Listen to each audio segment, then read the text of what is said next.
Hello guys, स्वागत है आपका फिर से मेरी एक नई वीडियो में। तो आज सुबह सुबह मैं लग जाती हूँ प्रेस करने के लिए और प्रेस कर रही होती हूँ मैं कस्टमर के ब्लाउज़ पर, क्योंकि ये ब्लाउज़ था नेट का और इससे पता है साटन पे नेट बहुत ज़्यादा भागती है।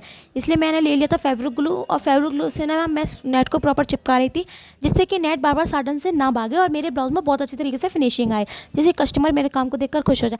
तो लेकिन कस्टमर बहुत सारे कुछ शिकायतें ये होती है कि इस पर क्या चिपकता नहीं है, इस पर दिखता नहीं है ये सब।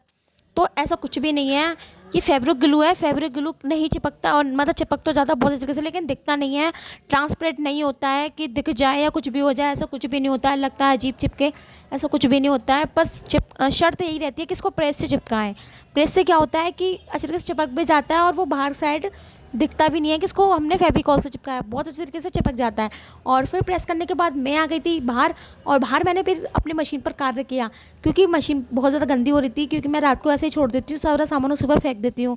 फिर मैंने सुबह उठकर मशीन को काम मतलब उसका साफ़ वाफ की और फिर उसमें मैंने थोड़ा तेल डाला।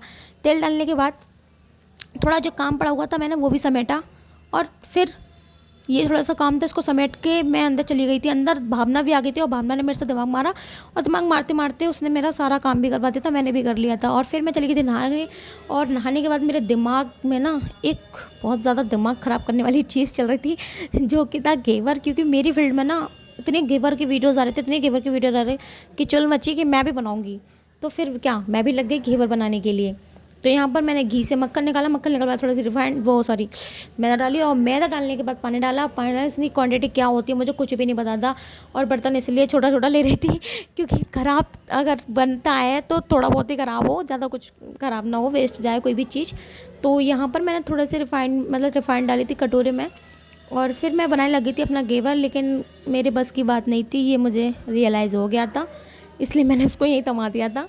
लेकिन इतना बन गया था, इतनी मेहनत की थी, तो उसको थोड़ा खाना भी ज़रूरी था, इसलिए मैंने इसमें रबड़ी वगैरह तो खोआ वगैरह तो खैर नहीं, लेकिन थोड़ी चाशनी बनाकर इसको मीठा कर लिया था बस। फिर मैंने घर वालों को टेस्ट करा दिया, मैंने कहा मम्मी टेस्ट करो, बहन को भी टेस्ट कराया, ठीक ठाक बताया। फिर रेडी होकर शाम को टाइम को चली गई थी मार्केट जाकर देखा यार सावन की इतनी हरी हरी चूड़ियाँ इतनी अच्छी मिल रही थी, बहुत ज़्यादा अच्छी लग रही थी, मन कर रहा था ले लूँ लेकिन मैं चूड़ियाँ पहनती नहीं हूँ इसलिए नहीं ली, लेकिन छाया ने यहाँ पर ले ली, बहुत अच्छी लग रही थी ये वाली चूड़ियाँ। फिर हम आ गए थे बादाम शेक पीने के लिए, पेट को थोड़ा ठंडक देने के लिए, और फिर यहाँ पर हमने बादाम शेक पिया। बादाम शेक पीने के बाद और एक बात नोटिस करो, इस छाया को देखो, बादाम शेक पिएगी वो कैप्चर नहीं कर पाई मैं। और फिर हम आ जाते हैं मोमोज़ लेने के लिए, क्योंकि परी कर रही थी वेट मोमोज़ का, उसके लिए हमने मोमोज़ पैक कराए और फिर चल देते हैं हम घर की साइड। तो thanks for watching and subscribe now, thank you.